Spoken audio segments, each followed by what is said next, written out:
Welcome to the Feist. Everything you want to know about your favorite women's sports in one feisty hour. With your feistiest friends, Kelly O'Mara and Sarah Gross. And today, we've got a fun interview with Canada's most decorated laser sailor turned pro cyclist, Isabella Bertold. And we're going to do a deep dive into the Cyclist Alliance's annual survey of female pros. But first, which world championship should we start with, Sarah? Like, there are so many. A friend was like, hey, do you guys want to come over and watch the world championships? And I was like, which one? Which one? I don't know. Track and field? I really would love a little track and field update from you because I know that you have a little track and field update. Yeah, yes. Apparently that was the one he was talking about. Right, was track I and would field. think so. Yeah. I mean, it wasn't flag football. I was thinking mountain bike. There was a men's Ironman World Championship this weekend. Oh, yes, but, right. Yes. Right, the men. Mm-hmm. Right. So I did watch, I don't know if you've watched, the track and field is a little, I want to say like tough to watch, but the timing's all weird. And I don't know what you guys get in the US, but obviously in here we get like an NBC highlight show. But if you want to watch it live, you have to be up at like 4 a.m. on Peacock or something.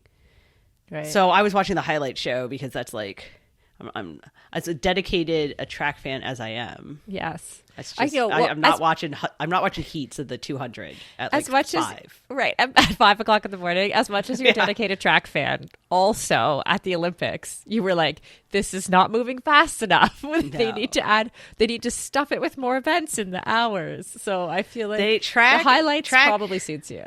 Yeah, track needs to get its shit together, but that's like a. I mean, even on the highlights, you're like watching them like reset their blocks, right? And then like remeasure their blocks and you're like, oh my God. I do feel like I do feel like track has been televised regularly, especially when I lived in the UK. Yeah, like you could watch all the major track events on like the regular like BBC Sports Network or whatever it is in the UK. Like you could watch, and that's what was kind of cool about it is that you obviously saw like the men and the women equally there on the like on TV, like we didn't. Sure. But I think that they're probably one of those sports that hasn't quite updated their files for like the modern attention span. I don't think innovative is like a word people use, right? Associate it's like you know how people are baseball fans were all worked up because the big thing in baseball was they like cut the games down from like 3.5 hours to 3 hours by instituting the pitch clock, and this was wild, crazy, ruining the sport or whatever. And this was their giant innovation. I feel like this is where track is at, right? They're like, okay, guys, we're gonna do something crazy. We're going to cut things down from a 4-hour meet to a 3.5-hour meet. And you're like, oh God. And yes, I can see because fans of the old way don't want. It's the same thing when we've talked about rugby quite a lot too. Mm-hmm. Like when it was like. There was always the 15s, and then like the 7s started to get big, and then it's like they put the 7s in the Olympics, and old school rugby fans were like, no, it should be the 15s. So it's like it's always the same. Mm-hmm. It's always the same. The kids, they want their things so fast. Yeah. Anyway, so I am definitely a like give me the best of what has happened. Right. I don't though the highlights, their recap of the marathon was 25 seconds long. So that was unfortunate. I had to go and like double check that. How to put like an over 2-hour event into 25 seconds. Wow. Okay. And the women's marathon was pretty exciting. Because then obviously I was like, what the fuck? And I would have watched. It came down to it. They did a lap around the track at the very end. Yeah. Because of course you see a clip and you're like, why is this person running solo around a track? But it's because it's the very end of the marathon. And it was a sprint between Perez Jepchirchir and Tix Asifa. Oh, wow. Around, like, on that last lap. Yeah. So that was... the men's marathon also came down to a 3-way sprint, so I don't know what it was about this. It might have been because it was hot and humid, so people, like, sat back a little. Because they ran slower times than their PRs. Right. So that might be what happened there. But then, of course, the crazy story was the third-place girl. So she's, like, running her lap around the track. Julia Paternain, right? Julia Paternain. This is only her second marathon ever.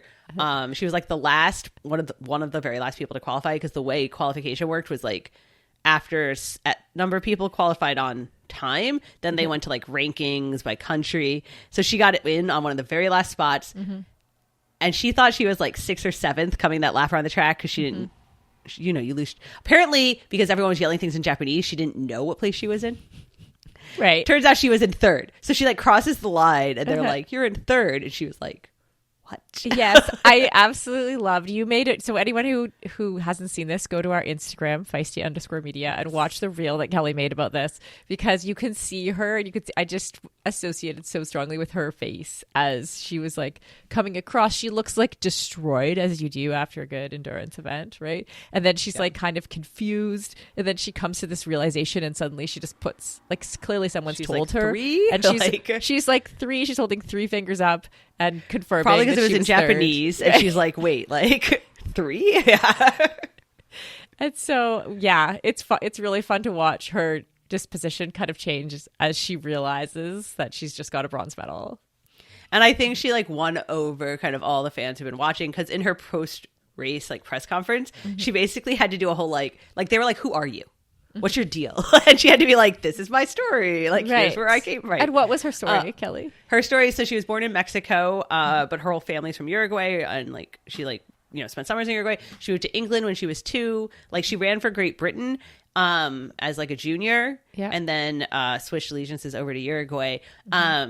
Like, went to college in the U.S., wasn't an All-American at NCAA, and actually, like, quit running after college for a little bit, because her coach, one of her coaches, not her current, was like, yeah, you're probably done. This is probably as good as you can be.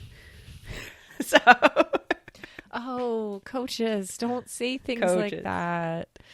But one of the super fast, if you've been following this, Britain to the Olympics last year didn't send a full track and field team. They only sent people they considered world medalists that had certain times and rankings. So someone pointed out, one of the British runners, that if she had still been running for Great Britain, she wouldn't have been put on the team. She wouldn't have been sent.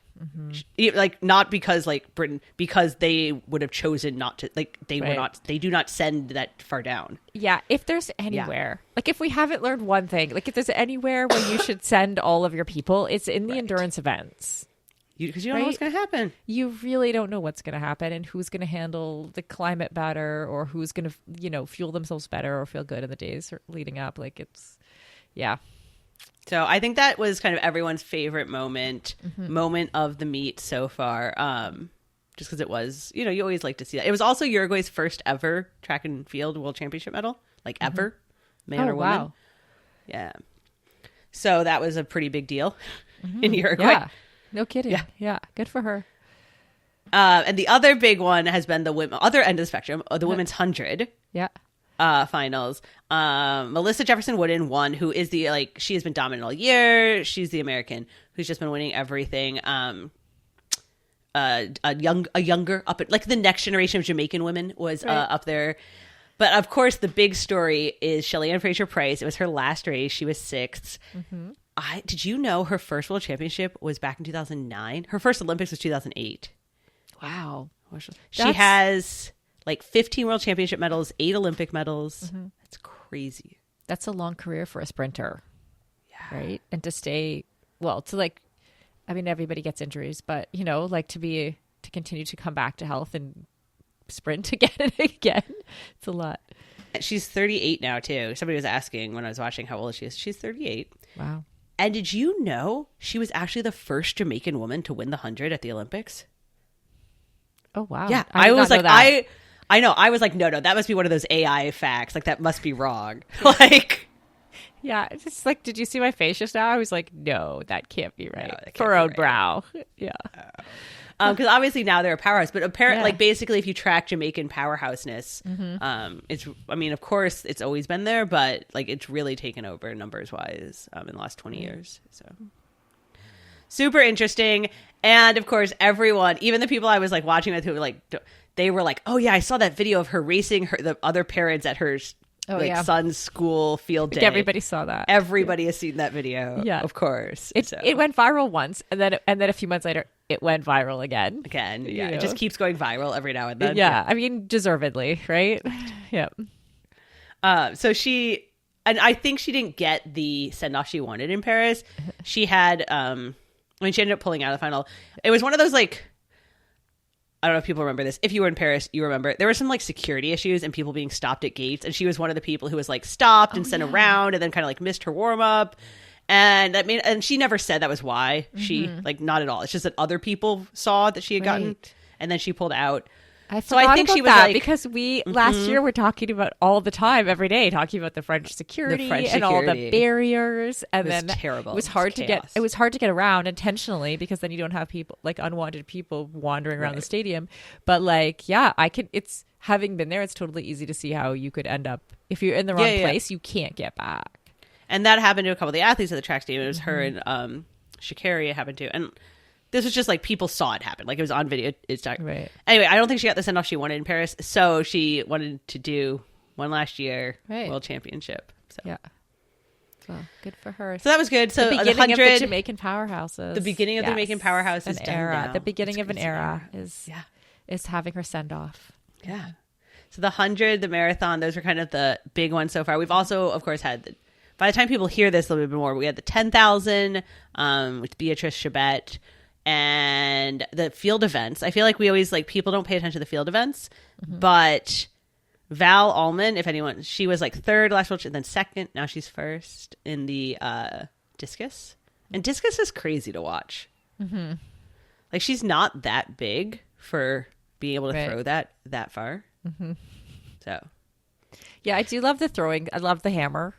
You know, it's just because it's like, well, it's wild to watch. Like I had a friend when I was in the UK, and we were on we had the equivalent of like what would be an NCAA scholarship in the US. Like we had the elite athletes had like a little program, and we got, it was a thing. It was a thing. We had special things, and we'd have like this speaker series that we'd all attend. So I had a friend who was a hammer thrower, and she had come from this background of like ballet and rugby or something. Like it was like, and so she was just like this insane combination of like very strong and very like graceful. That's interesting because they were talking about one of the discus throwers, and they also had like a ballet background. Yeah, it was like, oh yes, the famous ballet to discus pipeline. Yeah, right, exactly. Like apparently it's a Right. thing. Like you need to be like flexible and have good. I don't know. I guess you get from dance. You get good like motor control, right? Yeah. One of the American women flies to Tokyo, first round qualifying for a hammer or discus, faults 3 times into the net and like is done. Like that was your whole. Oh, you're like, oh, that's terrible. Yeah, that's so disappointing. Yeah. But it is. I don't know if this is just because we had to break up the 10 heats of the 400 or whatever. But they were showing quite a lot of the field events, so that's nice. Mm-hmm. They also showed the long jump. Tara Woodall Davis, who is a pretty big face of track and field. She won her first world title I think it was her first world title in long jump. It might have been her second, but she won. And so that was also, obviously, she's always very excited and very exciting. Mm-hmm. After her Olympic gold last year, it was good to see. Cool. She's like determined to make people watch field events. She's like, by God. Okay. I'm going to help her. I'm going to watch the field events. Good. Good. So that was one of the world championships. The other world championships, mountain biking? Mountain biking, yeah. And so we had we've talked over the last 2 weeks about all the different kinds, with the marathon and the downhill and the pump, what is it called? The pump track. Mm-hmm. And then you have the XC, the short course, kind of what you think of as mountain bike circuits. Mm-hmm. And then you have, and it's I don't want to say it's the penultimate race, but it's the one everyone thinks of as mountain biking, which is called XCO, which is the Olympic style circuit, hour-ish racing. It's what people it's what you in your head you're picturing. You've seen elite mountain bike racing. I guess as I'm saying that, I'm assuming you've seen elite mountain bike racing. Yeah, when I picture it, I always picture downhill, to be honest. Oh, really? Yeah. Maybe it's because of where half the U.S. team was from my tiny ass county. I picture elite mountain bike racing. Cross country. Yeah. Yeah. So that was kind of the last race this past weekend, and Jenny Risfed's one, who's a 2-time Olympic medalist. She wasn't, though. I was going to say she wasn't. It wasn't a surprise. Though in all fairness, she won her first Olympic medal 9 years ago. So that's not wow. It's a good career. It's not a short time. Yeah. Nope. Mm-hmm. I think the most interesting thing, though, if you were watching, was there was a pretty big battle for the last 2 podium spots, and Samara Maxwell from New Zealand ended up taking second. And Samara Maxwell, her name may be familiar to you. I love how I'm saying this as if people deeply follow mountain biking. But she had a big fight with her federation before the Olympics because she has a history of eating disorder. And she's talked about this very publicly. Oh, I do remember she's her. younger. Yeah. She's young, like 23 now. But she has talked about how she had like a history of disordered eating throughout her teen years. And then she had been red flagged like a year before the Olympics and told to stop racing, like go to see a therapist, go to like work. And she had done all that, and then she had come back, and the federation didn't name her to the Olympic team because they said that she just hadn't demonstrated like enough recovery, and she wasn't healthy enough. And then she like, I don't know, whatever the word is in New Zealand for sued to say like you're discriminating against people with eating disorders, and showed that like no, her like they're basing this off of outdated information, like because she had come back and done a couple World Cups and like seemed like in recovery, right? Yeah. Anyway, she eventually won and went to the Olympics. But I like when I saw that she was second at the World Championships, I was like, man, that would be rough. That would be like a rough. Yeah. I don't even know. Like, you don't even know like you're just like, this all sounds rough. Yeah, I know. Good for her. Honestly, if we're gonna start excluding women who've had eating disorders in the past from sports, like you're gonna, the list is gonna be deep and long, right? And like and really like a lot of that comes down to like societal pressure, as we know, right? So you're like, okay, now what? Like it's only moments ago that our literal coaches were telling us not to eat. Right. Like that just seems so wildly unfair to me.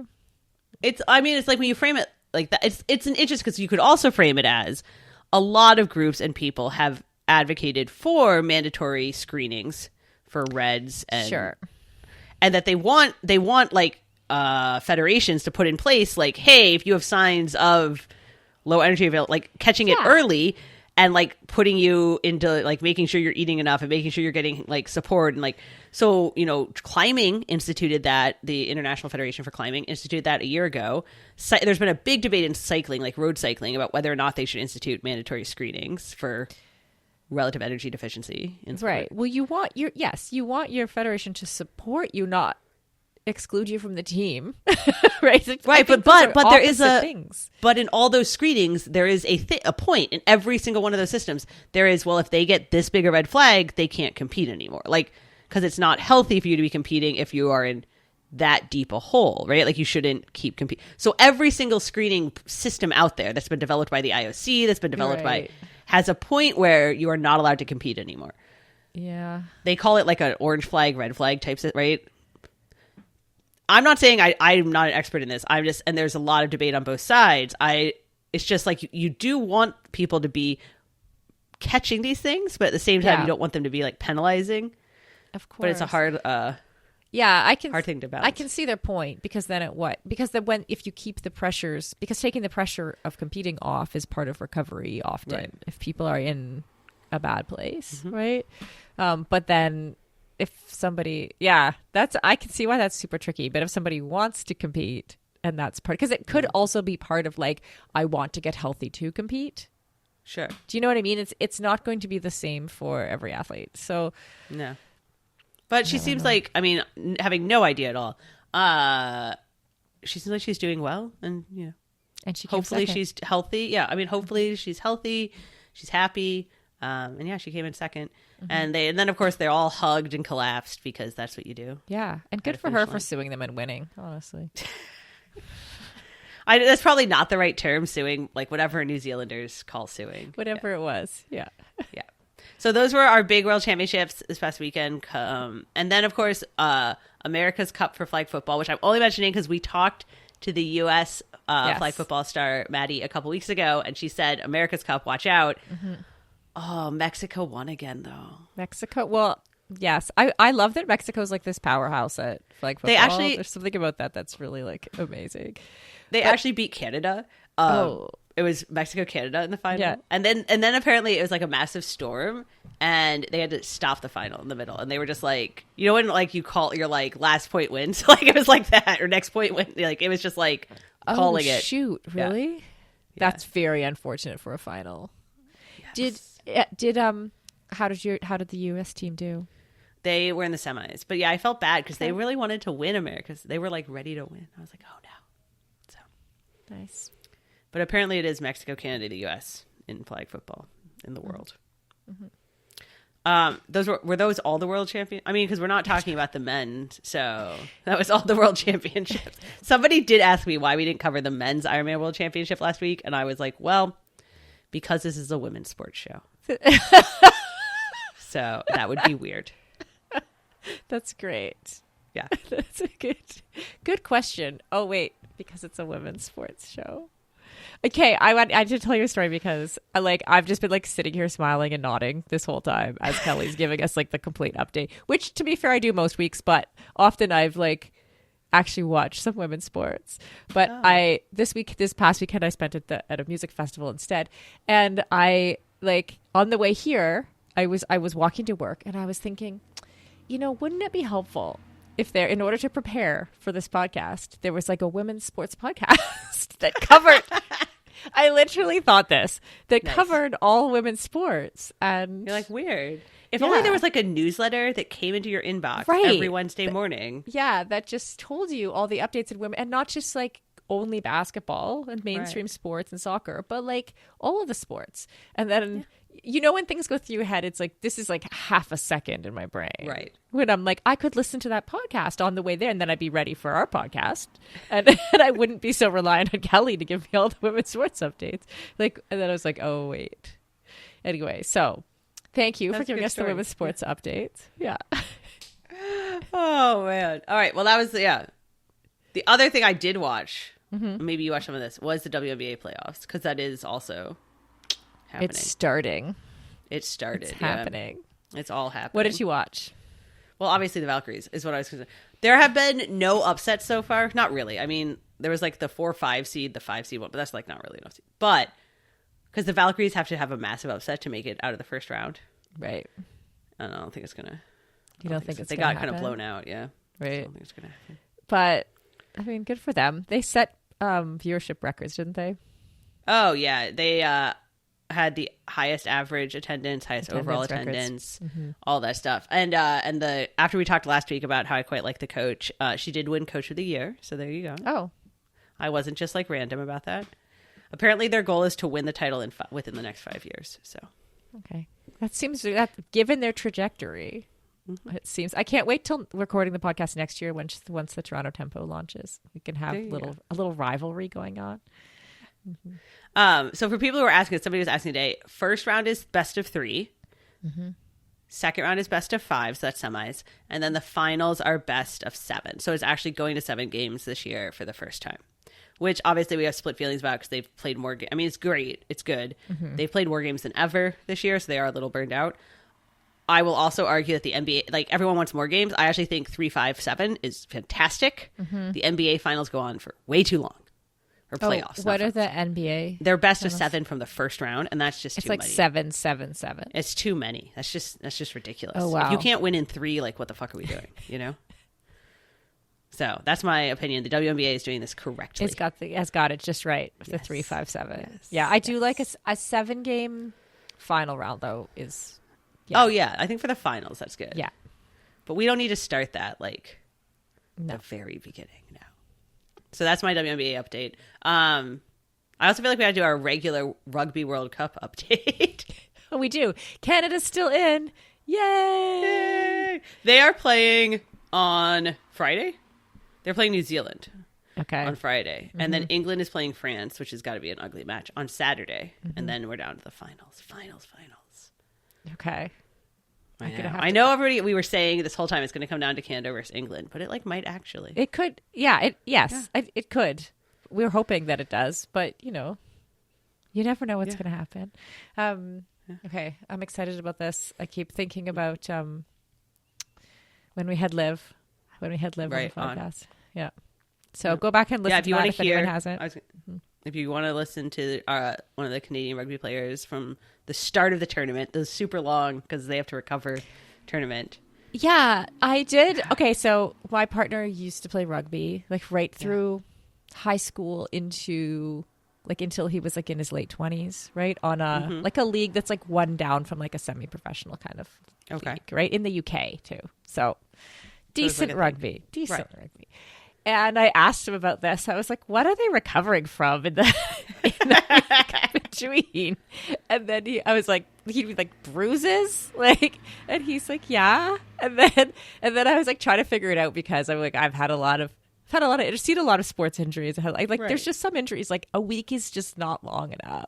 Right? Like if you take a hit to the knee and then I just said to him, is it kind of like you're recovering from some stuff and then other stuff you're just like, by the end of the tournament, you're held together by Band-Aids? Sure. And he's like, yeah, that's exactly it. So that's how I sort of picture it now is like, it's like who can hold on the longest, who's like various body bandages are holding up best. I could see that. I bet like who you bring on your medical team and your physio is like a whole it's a whole different level of medical team, right? Yeah. Like I remember like the medical team for like the triathlon, like if I went to a world championship where we had actually a team, you would have a massage therapist and a physio, maybe a chiro, but like I think you would need like more actual medical like triage, than we do. Yeah, it's an interesting question. Mm-hmm.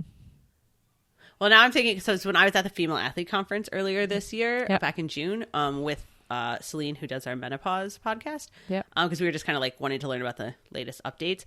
There was a whole segment of stuff from kind of like the people behind the scenes at some of these federations. They were it was from gymnastics point of view, but they also were talking about like gymnastics and ice skating and hockey and creating kind of sets of protocols, like standardized medical protocols for women, right? So we have concussion protocols for women that then they can go out and like, and because they were talking from a gymnastics point of view, but like there are some very simple things where it's like, no, don't deduct points while they get treated or while we check them out after they fall off an apparatus, right? Like give us 60 seconds, not 30 seconds. Like, so there's all these like behind the scenes things in developing these like protocols that then you can like send out, which is how, like, that's obviously like how you change culture is it's these like little things like bit by bit. But so that's what it was making me think. I'm sure rugby, because rugby's also in this World Cup and like testing these like flashing mouth guards for concussions and been testing like more concussion protocols.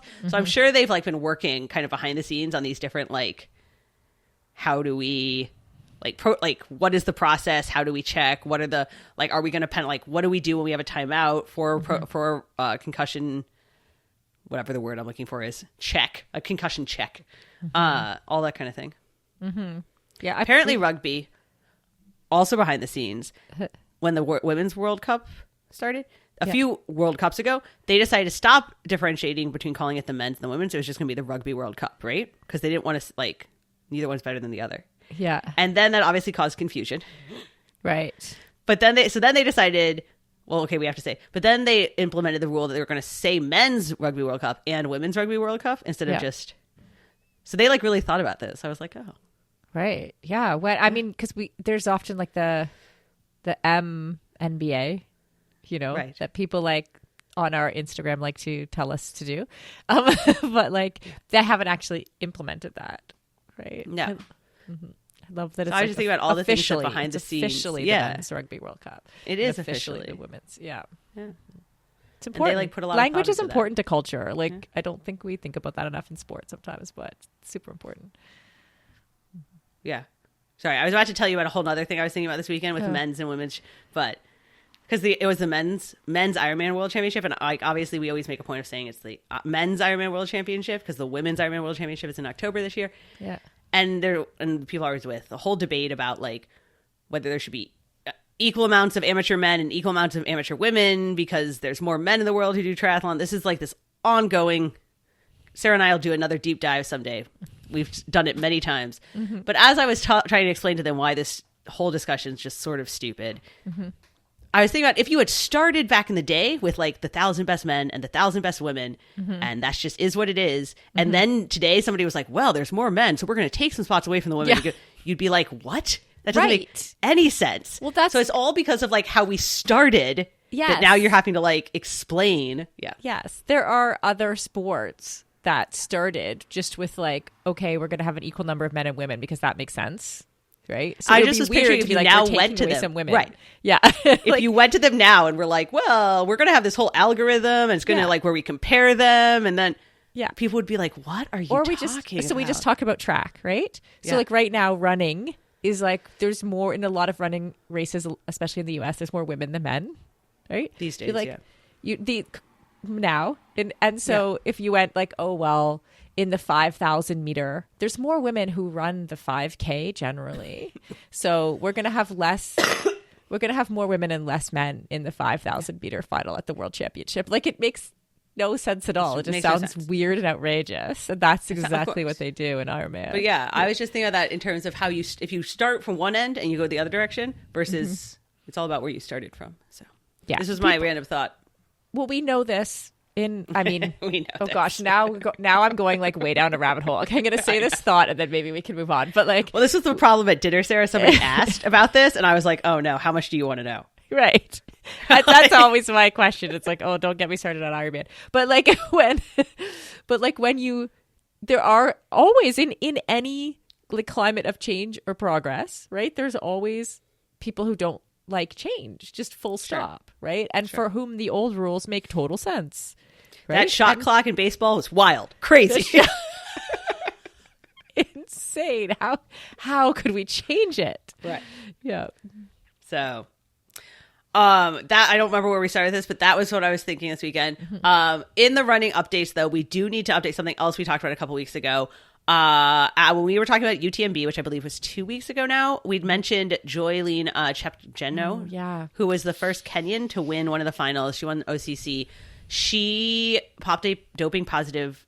It turned out it was from a month earlier after Sierra Zinal, which is a really big trail race in Europe. But obviously that would void her UTMB win as well, which then means it drops down to Miao from China.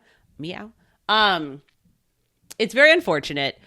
I will say she has put out this statement that is like, I don't know if I've seen a statement like this before from a runner, because she basically said, yeah, I got a knee. Like, they told me I had a positive, and I was like, yeah, I got a knee injection a month ago.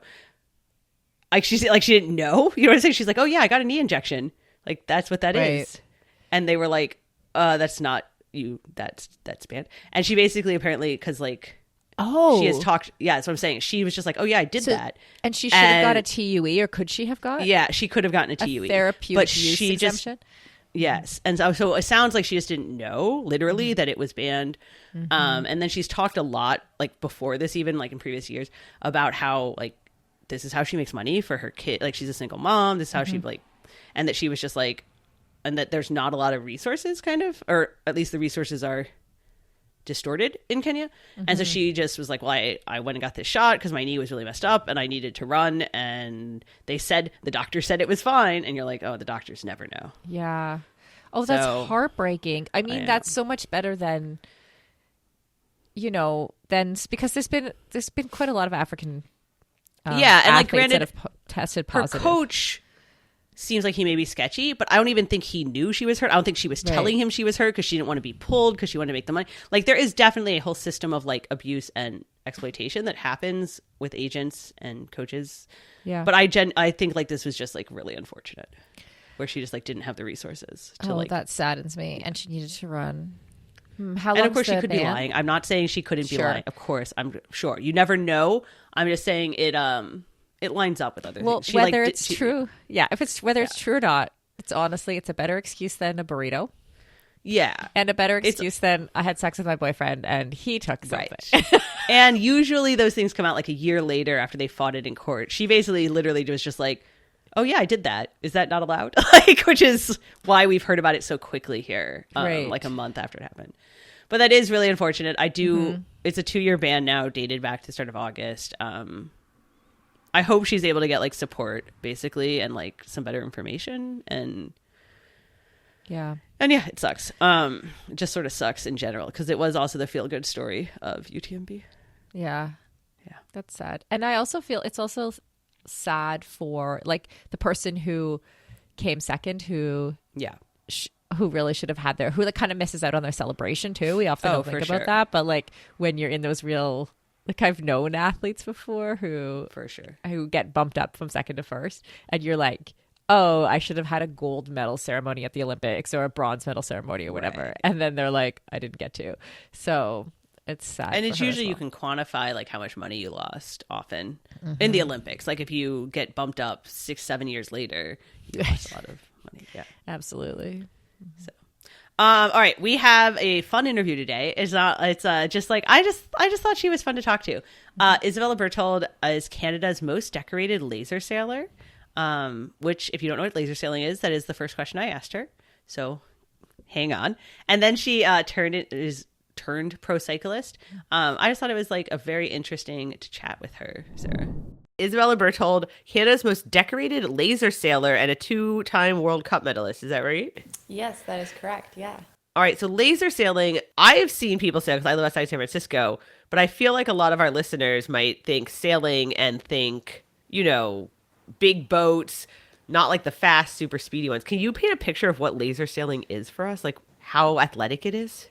Yeah. So I think a lot of people probably would have actually seen a laser like on a beach somewhere near the water because they're a very accessible boat in that sense. So it has, you sail it by yourself. There's one sail.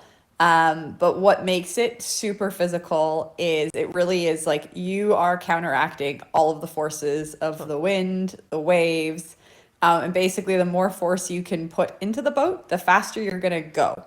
And so to put that into like a little bit of perspective, like seeing heart rates of like 180 to 185 was like quite common sailing the boat upwind. And then in terms of like training load, I just looked at this recently. Again, I went back and looked at some of my training peaks and like training diaries from sailing because I was like, so all this talk about like training load and cycling, I'm like, how bad really was it when I sailed? And so like starting your day in the morning, we'd go out for like a 2-hour ride, then have 4 to 5 hours on the water and then come in and do like a lift in the gym in the evening. And our training blocks be usually 5 or 6 days long and then 1 or 2 days off. Okay. So I was like looking, I was like, I think I did more hours like a week training for sailing than I do for cycling now, which is a little bit crazy to wrap my head around and a hard one to explain to people when you say sailing and they definitely think like having a cocktail on a boat with a beautiful sunset in the background. I was going to ask, what does training look like for that? So you like literally are on the water for 4 or 5 hours a day. Yeah, exactly. And it's everything from like, it wouldn't be unlike training for any other sport where you have like skills sessions that you work on and just like fitness endurance where literally like we would go until a point of fatigue at times and like push through that. Yeah. And I think the other added challenge is you're out on like in the elements. And so if it's cold or the water's cold, you're going to get pretty cold. So you're working through that. There's the heat element as well, if it's quite hot and there's not a lot of wind. So yeah, it's definitely a bit of an obscure sport. But yeah, it's I'd say I was definitely, I think, a better all-around athlete then than I am now as a cyclist.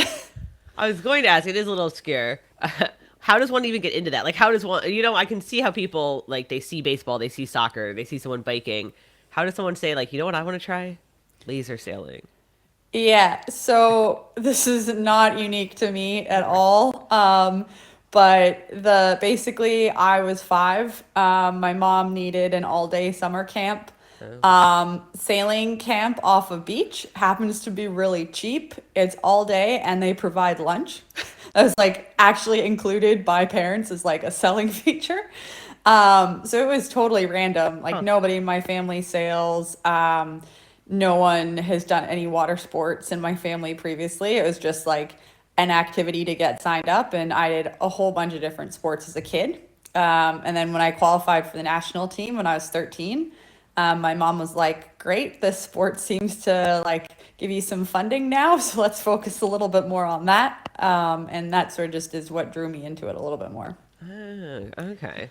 That's kind of funny that yeah, I guess I didn't realize there were whole like day camps for sailing, but that makes sense.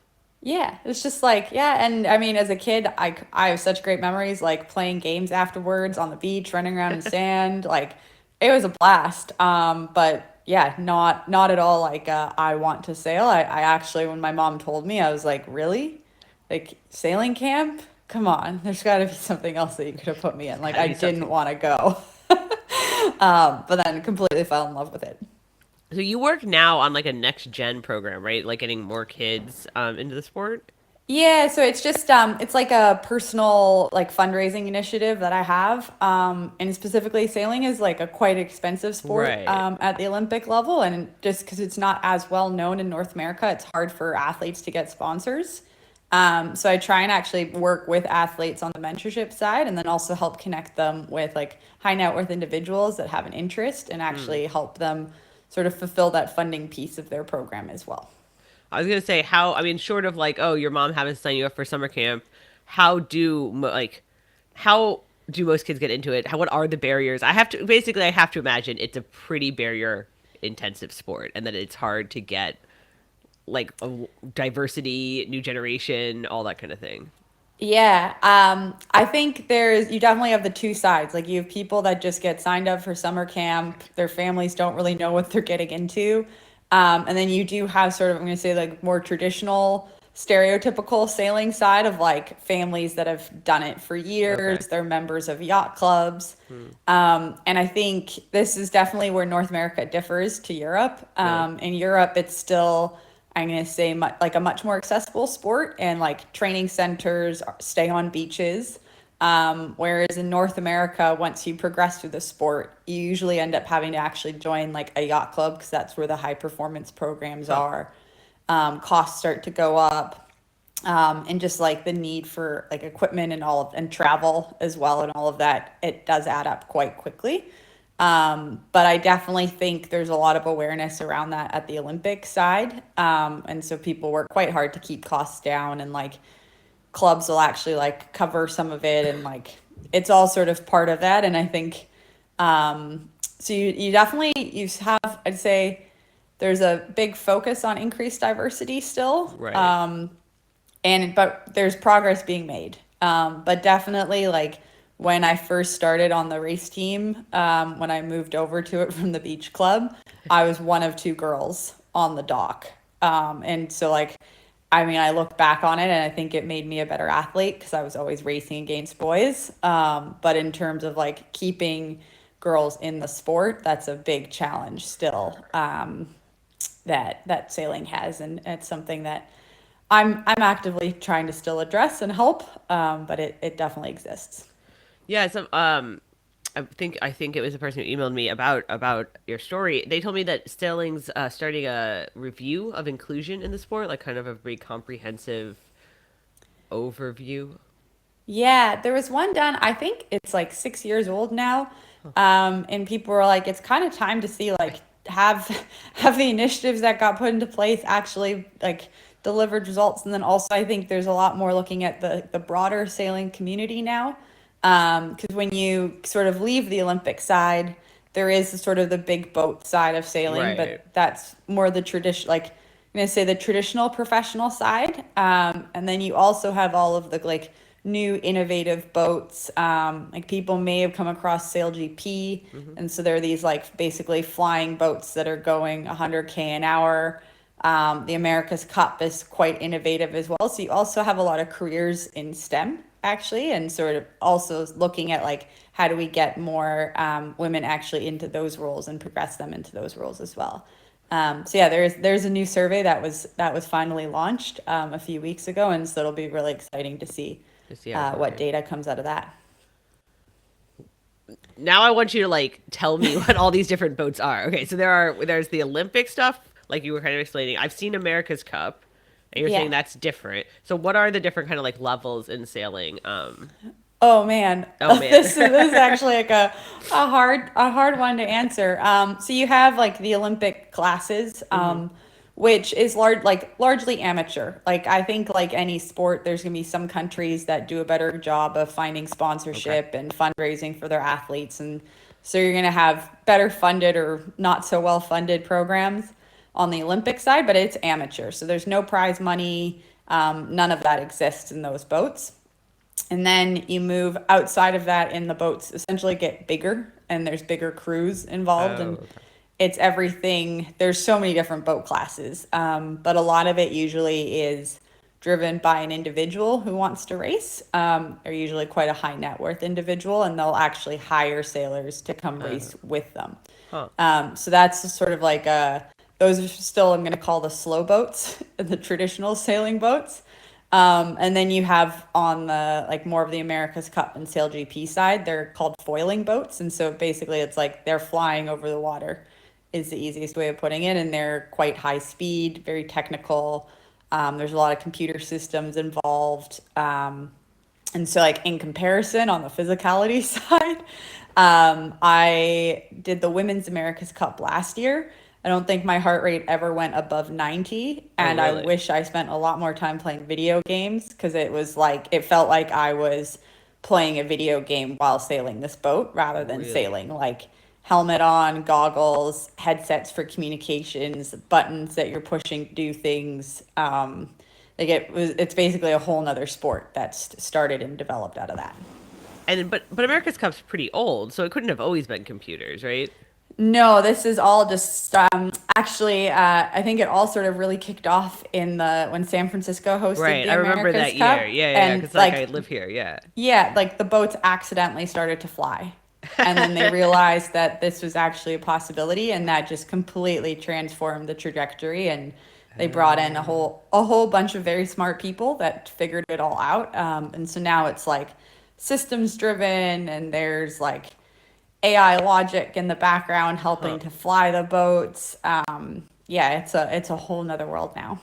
The other thing that was really crazy, so I live in San Francisco, and America's Cup was here however long it was ago, 10 years ago, 15 years ago. And I didn't realize, I think, how much money there is in it until these teams were buying out like whole warehouses on the water to like practice for months beforehand.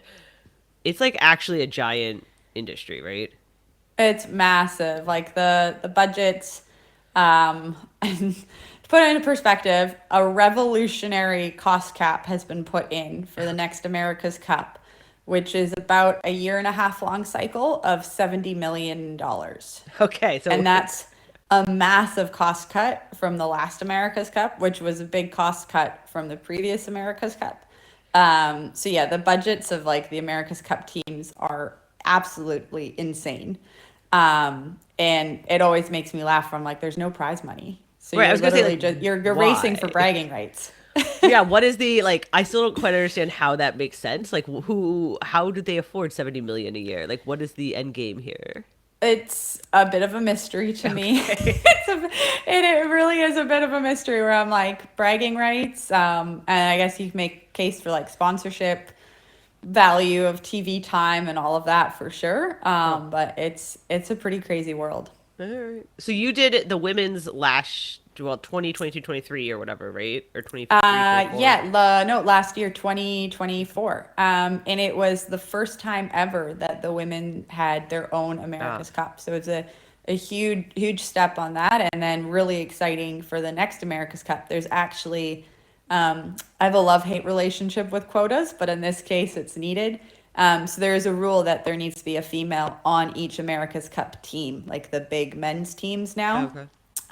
Though there's 5 sailors on board, and one of them will need to be a female, which is a huge step. Like I never thought I'd actually see that day, that the sport has progressed to that point. So that's super exciting.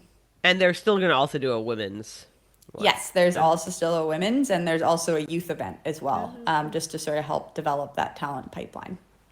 So to totally change directions here, like you've mentioned a few times, and I don't think we told our listeners, but like you now actually race cycling. How do you go from all this like very in the weeds sailing, like you clearly have been doing it for a long time, to, you know what, I'm going to be a professional cyclist instead? Like, how does one make that transition? Yeah. So I mean, always did like riding for cross training. Okay.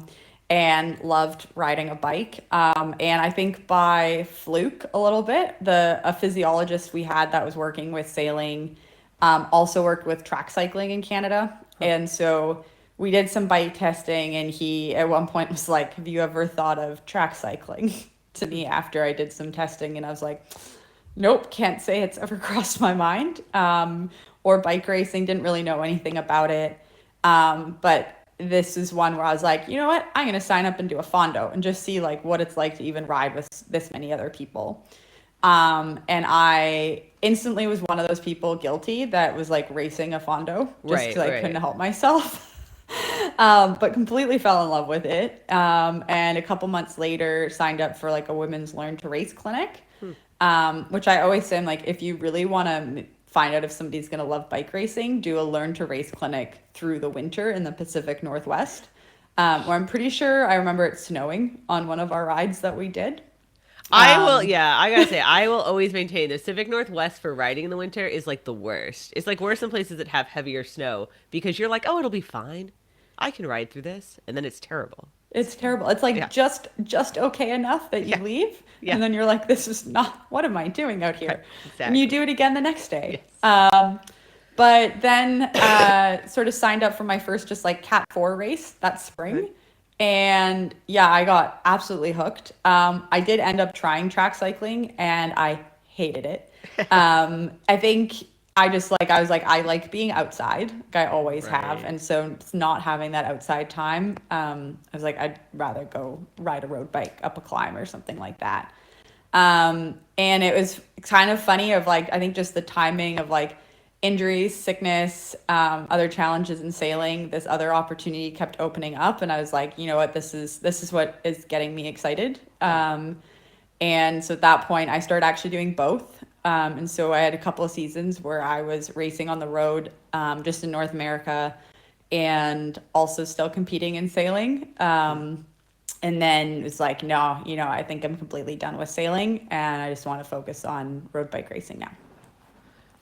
I was gonna say, how can it's gotta be hard to maintain both at like a world level, right? Like, sure, you could do some cross training, but the amount of like technical ability in each sport has to be like difficult to maintain. Oh, totally. And just like the biggest like area of challenge was, so for sailing, like the target like weight ideally to compete is like 68 to 72 kilos. Whereas like for road bike racing now I'm at like 60.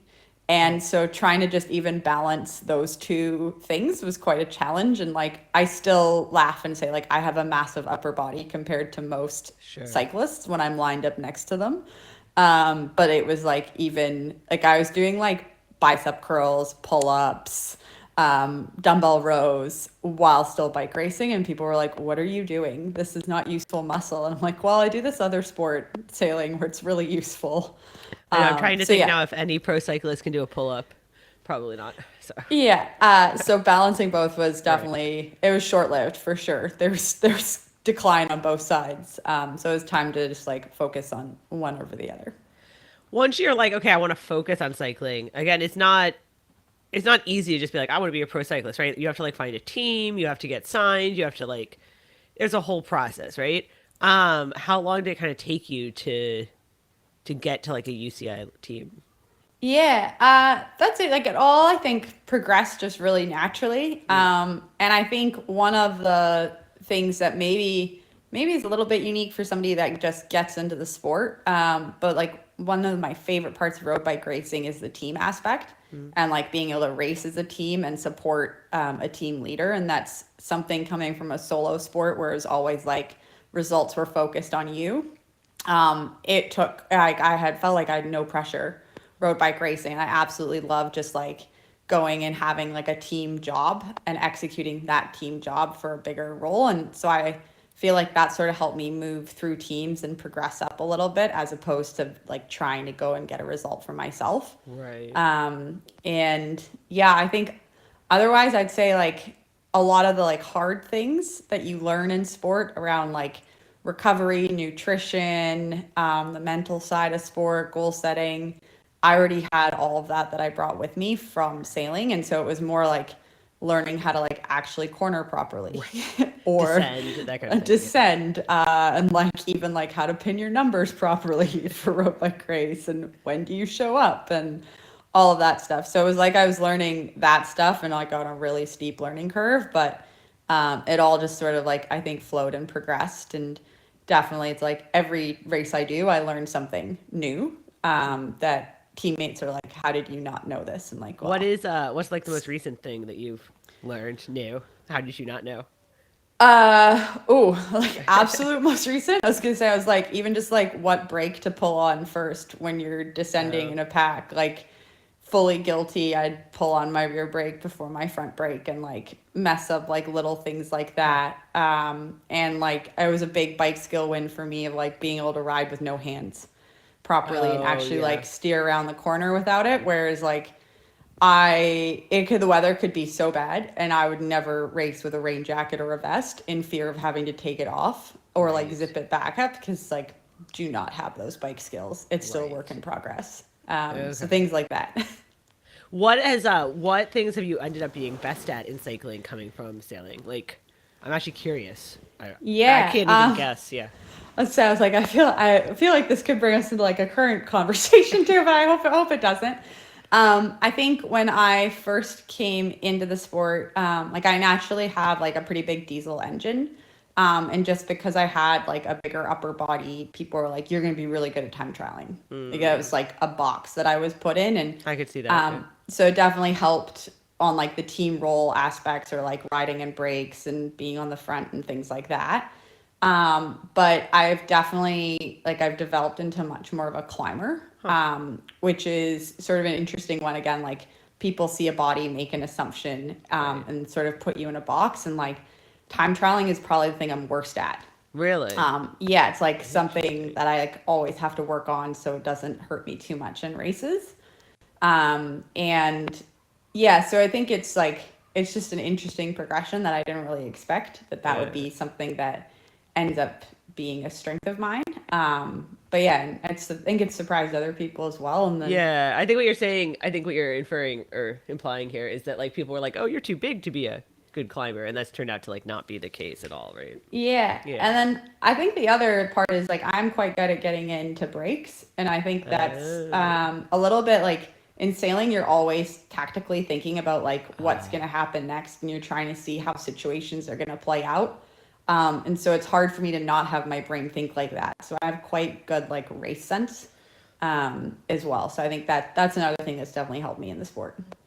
And so racing on a team at UCI level, right? Because you guys are a UCI level Women's World Tour team, right? You're racing no, the so I was going to say, so the team's actually Spain, I was going to say, with the progress of cycling. And like, so one thing that happened in Spain when wage minimums were put in, for Spanish teams to stay at the continental level, they basically have to provide like full Spanish, everything from like health insurance, minimum wage, and all of that, which like there's no way the teams can afford that and run their programs. So it's actually the team's not UCI. But we race at all of the UCI races because basically all of the teams dropped away from their UCI status. The Spanish ones did. Yeah, and it's actually kind of like I think a bit of a like some red flag alert in general. It's like if you look at the number of UCI teams registered in the women's peloton over the last 5 years, it drops every single year. Basically cuts in half. Just because I think it's good because like we want to see progress and like wage equity and everything, but a lot of the teams just aren't there and can't support it. But it does mean that the teams, you still do all the same races. You just don't have a logo on your jersey. Essentially, because they still have to fill out the fields. So yeah, it's an interesting question. Obviously, how the UCI deals with that progress. Yeah. Sorry, I'm about to start coughing. No worries. Like, oh, so, but what I was about to say is, so, you guys are not a UCI team, but you're racing UCI races. Yeah. Comparing that to the system in in sailing, like, which do you feel is more supportive, more advanced, more like, how do they compare, right? Like, is there more resources, less resources? I'd say it'd be hard to compare them, just because I think when you come up through sailing, it's all focused around the Olympics. And so it's like you get ranking points and then that qualifies you for World Cups and World Championships and all of that. And sort of you work your way up that way. Whereas in cycling, it's much more all driven around the team model and the UCI calendar. So I think that's quite different. But I think one thing, I think sailing was definitely ahead of cycling at bringing in a U23 category. Okay. And it was something that I missed out on. And so I had to make that jump from being youth age, and already was competing at a senior level when I was like 13, 14, 15, 16. And it's a really hard transition to make that I think is even harder when you get into a sport just like cycling, where there is less, I think, tactical and other things that come into play as well, and like the races get longer. And so I think sailing has just done a little bit more to support that transition now at an earlier place, whereas it feels like women's cycling is still just getting there in terms of like building that better pathway of development and support for young riders to actually progress through. There isn't, or there is a U23 now? I guess they're just starting it. There is. I think it's just starting, and like some countries have separate nationals, others don't. Right. So it's still a little bit inconsistent. Whereas I think sailing's had like a U23 Worlds for at least the last 8 years. The other thing your team does is try and be carbon neutral, right? Which is very, very tough, I feel like, at a international cycling level, because you're flying and you're traveling and you have all this equipment. How have you guys tackled that kind of like sustainability question?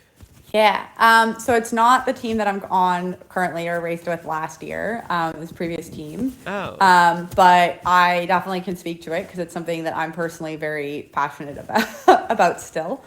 I think, so one thing that the team did really well was just trying to think about like schedule optimization and how to go about that in a slightly better way, and also like giving feedback to race organizers, which worked really well in North America where there was a little bit more flexibility.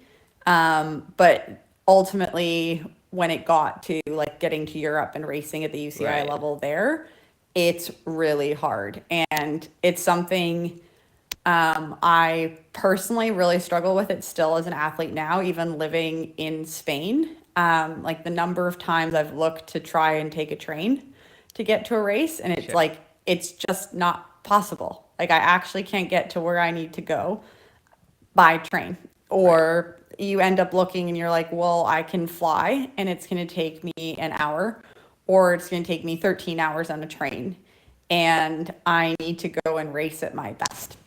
And so it's like, how do you balance that like sustainability and performance trade-off? And so when it comes to travel, I feel like that's like an ongoing challenge for sure. And so I think it's something like for me personally, I spend more time now thinking about like what suppliers am I working with? What are they doing in their back end? What are the bigger footprint impacts as well, just around like even like what you're actually doing with like a carbon bike when it breaks. How do you deal with that?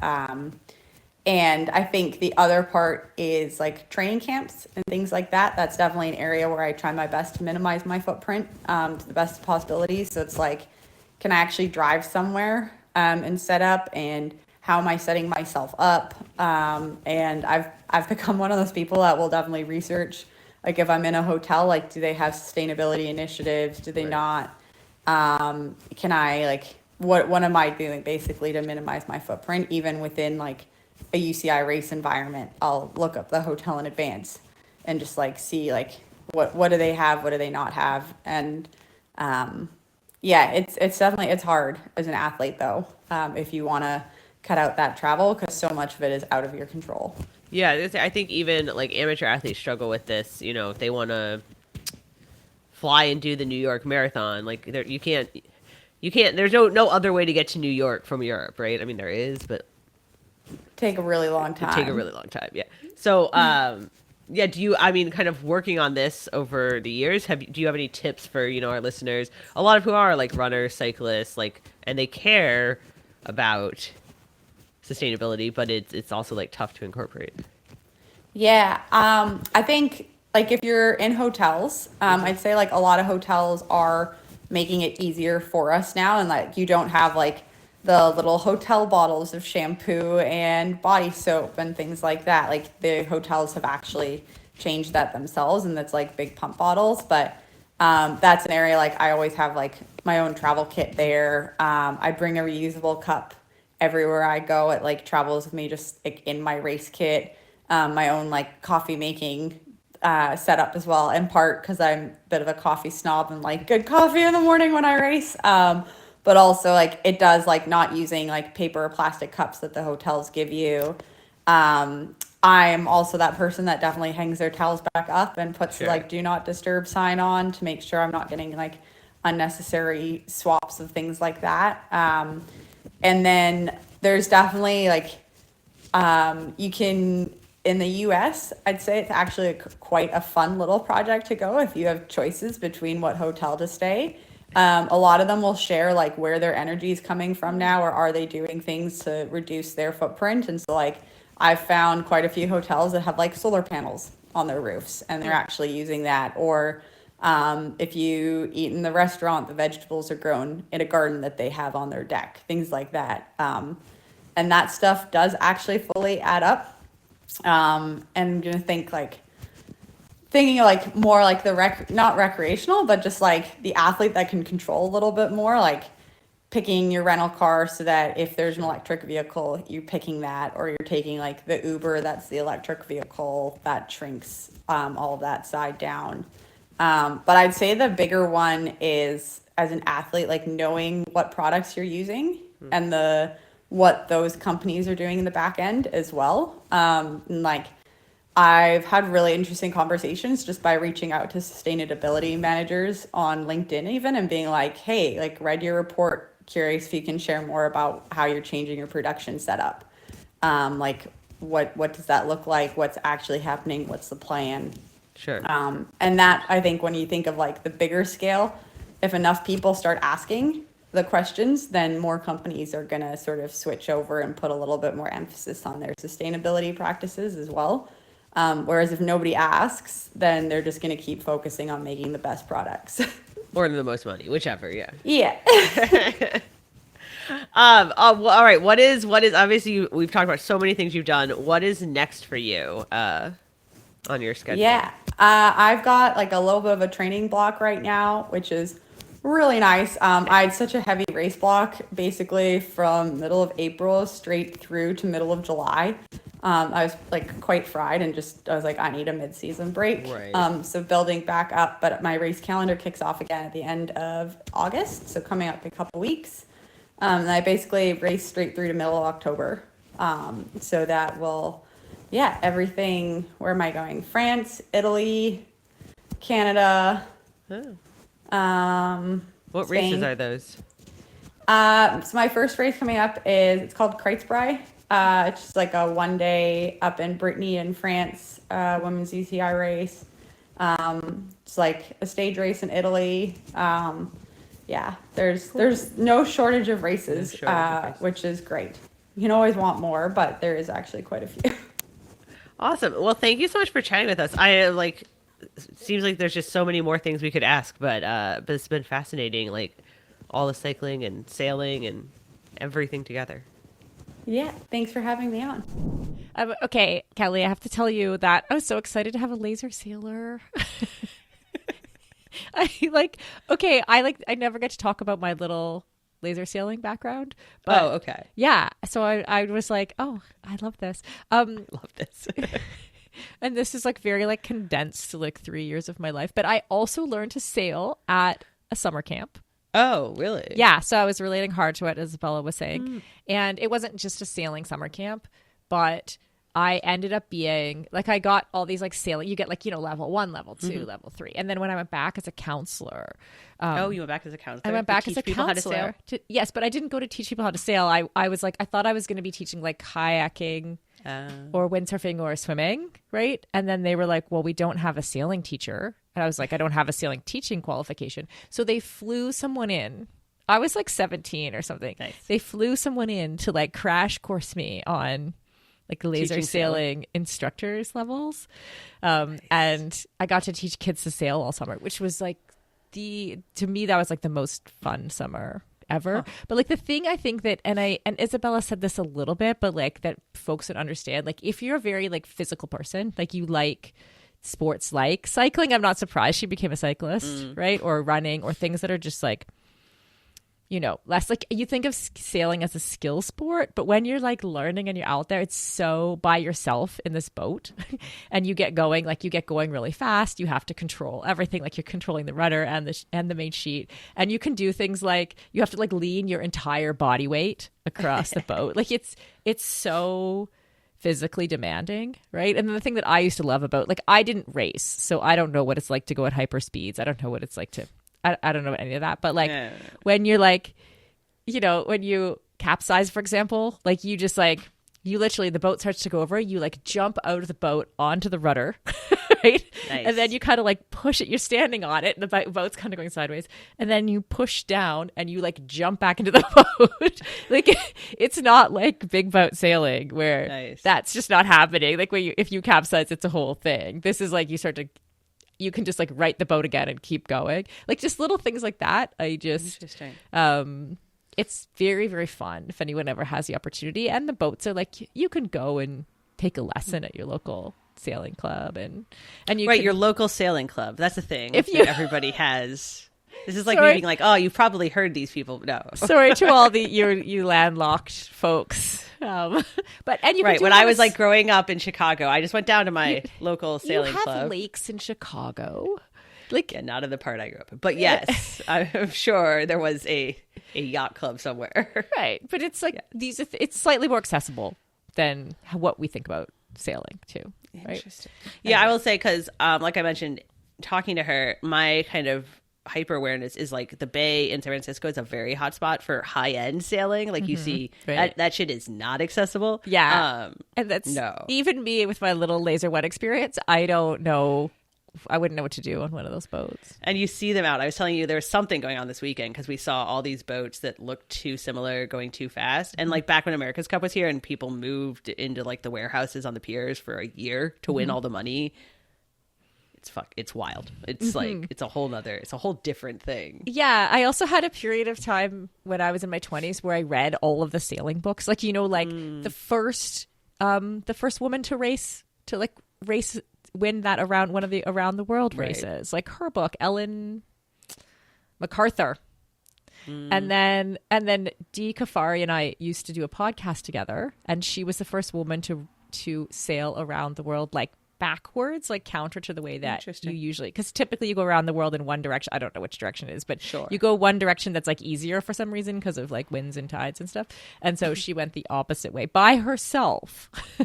And so like I became very interested in that entire, like you talked about it a little bit with Isabella, like the corporate piece of like having like trying to get sponsorships, it's because I think it's a little bit harder for us to understand in the North American context, but like in some countries, this is like in the UK, those people are celebrities, right? So you end up, if you do, like you get sponsorship, and then if you do make it and become, say, the first woman to sail around the world backwards, then like the amount of spotlight on you becomes huge, and your boat has the corporate logo I get that part. I was thinking more like America's Cup, and even Isabella doesn't know how that, like where are they getting all this money from? And that's when you start to feel, you're like, some people have too much money. That's your takeaway. You're like, this is why people are revolting. Some people have too much money. There's probably a lot of that too. I don't know. I don't know a ton of it. I don't know if you've ever seen America's Cup. It is wild. Like it's some crazy money being spent and stuff. So, but then she did transition to cycling, and obviously we're talking some about that, which I thought she's been on different levels of teams. And so I thought it was super interesting because I was reading this last week. It actually came out 2 weeks ago. I was reading it last week.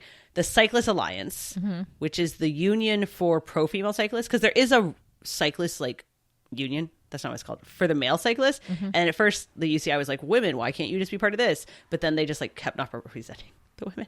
So the women like made their own. They call it an alliance because it's European, but it's basically a union that goes on.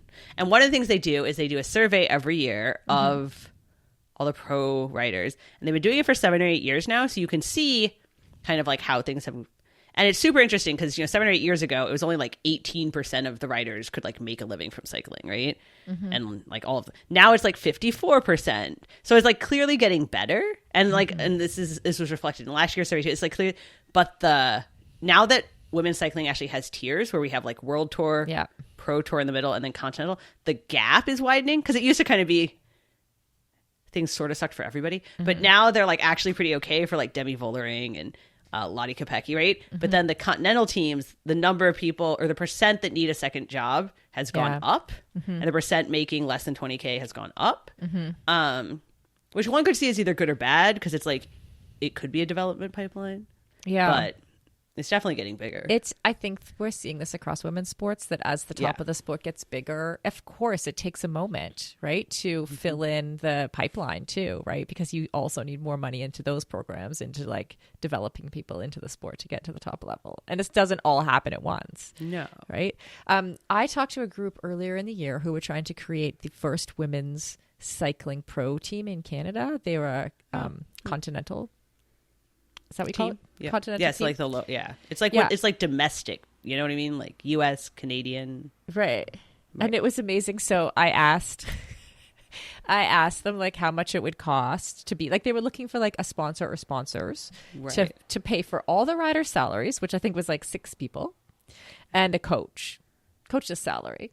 Right. And I'm like, oh, and I said, how much is that going to be? And she said, $200,000. And you were like, oh. I was like, oh, honey, do you just want me to sponsor your team? 7 people? Like, which that, and it tracks exactly to the survey of like the $20,000 that those women make, which like, you know, maybe is enough to, for an ambitious it's not like, I'm like, not even saying it's necessarily bad. It completely makes sense if it is a development pipeline that, you know, you're doing while you're in school, or you're doing, or like you're hustling because you want to like use this as a step to the next step, which now is the pro team. Like, and women's cycling used to only have 2 levels, like World Tour and Continent, and they've made a middle one now. So like it is, you know, they are taking the steps necessary. Like there is going to be a U23 World Championship at the Road Cycling World Championships this year for like the first, like a standalone. So they are like doing these things. It's just obviously it like takes a little time. Yep. So anyone out there who wants to sponsor an entire cycling team, right, $200K, I can put you in touch. I will tell you, because we have, I mean, I think I've mentioned like half the mountain bike US team came from here. We have a lot of development teams around here. They get their money's worth, man. Those sponsors, like, because they have a lot of goodwill. They're on all the local news. They are covered everywhere. It's always like, so and so is changing the next generation. People, it's beloved. Yeah. So. And then you do have the local following of those people, right? Yes. So I think that's really important, is like those the development athletes are still connected very much to the local communities, and that's where the sponsors can get a good ROI if they're if they're plugged into like the local clubs, and everybody knows them and everyone in the bike shop knows them, and so and that's a direct connection to the communities that those kind of companies want, like a Shimano or whatever. So it's a good strategy, people. It's a good strategy. A Cyclist Alliance is awesome. They do actually do a really good job. If anyone's listening to this and is like an up-and-coming sports, they offer like free legal services and contract and agent type services to help you kind of navigate everything. And you should definitely become a member if you're a pro cyclist. And now they're advocating, like, they also always ask, like, what should we focus on for the next? And super interesting, the different tiers of riders had different priorities, one can imagine, right? Because it's like the lowest, like, money is the fucking first problem, right? And then you're like mental health and burnout. And then you're like safety of races, right? Like, these are the different levels. I thought that was very interesting. Yeah. That like the lowest, the continental folks are like, okay, we just need to have enough money. Yeah. Right? Like, as soon as one worry is gone, the next one is like, okay, but can we be, what was the next less level? Stressed. It was like the pro teams are like, I'm burned out, I'm mentally stressed, because those are the ones who are like hustling, right? And they're flying all over, and they're staying they sometimes race 50 times a year. Right. Yeah. And then and then the next level of like, okay, now we want to be safe. Like, it feels like everything, all of those boxes should be checked, but it is interesting to see how their like hierarchy of needs changes depending on where they fit in the whether they're being paid, basically. Whether they're being paid, yes. So yeah, I do. Maybe we'll have Iris is who started it. Maybe we'll have her on someday, but they do a good job. So, great. All right, Sarah, it's time for feisty picks of the week. Have you picked? I know you were thinking. Who's your pick? I think I'm just gonna pick Julia Paternain, who was our athlete from Uruguay, who won or who came third in the marathon. I just love that reel that you shared so much. So yeah, that's my pick. What about you? I'm going to pick Beth Potter. She a won triathlete. I know. Well, so she won the World Triathlon Championship race this past weekend, which that's like the top level of racing in triathlon. There's like 6 of them in the year. It's a big deal. And she was the 2023 world champ, and then she got bronze at the Olympics last summer. And she kind of had a hard time after. Like, she's talked openly about like bronze. Like, it's like when you think you can compete for gold, and you're bronze. It's not like you're upset about it, but it's. So she had definitely a bit of a downer. She's had a very slow start to the year. Well, and if you were there to get gold and you didn't succeed, and you got, like, as much as it's hard for outsiders to understand how like a bronze medal at the Olympics can be disappointing, it's the kind of thing that's like, it's disappointing in the moment because you believed you could do more, right? And then, I don't. But then later in like, life, it becomes less. Right, and I don't think she was like super disappointed. Like, if you know her story, she also like used to be a track and field runner, and then realized that like she like wasn't going to make it in the Olympic. Like, she was like, I can't medal in this, but I think I can medal in track. So she learned how to ride a bike at like the age of 23 or something, you know? So I don't think she was but it was it's a hard, she's talked about it. Like, it was a hard kind of come down from that. And so she's had a very slow start to this year. We're in September, but like first half of the year. And so it was really great to see her kind of back on top at like a hard course. So she's my, Great. Good for her. Yes, good. She's my pick. She also this is just a fun fact. Between races in Boston and Chicago, flew back to London for the Taylor Swift concert, like in the 3 days. I remember seeing that on social. I think that's. So I just think that's funny. I appreciate that level of commitment Exactly. to Tay-Tay. Yeah. All right. Next week, we're going to try and hear from somebody in Tokyo after the Track and Field World Championships. They do wrap up this week. When you're listening to this, we still have 400 later today, tomorrow, Thursday, 200, the relays at the end of the week. They wrap up on Sunday. We're going to try and hear from someone in Tokyo, and then we'll see what else we'll have your regular WNBA, Rugby World Cup, Updates. all the sports. All the sports.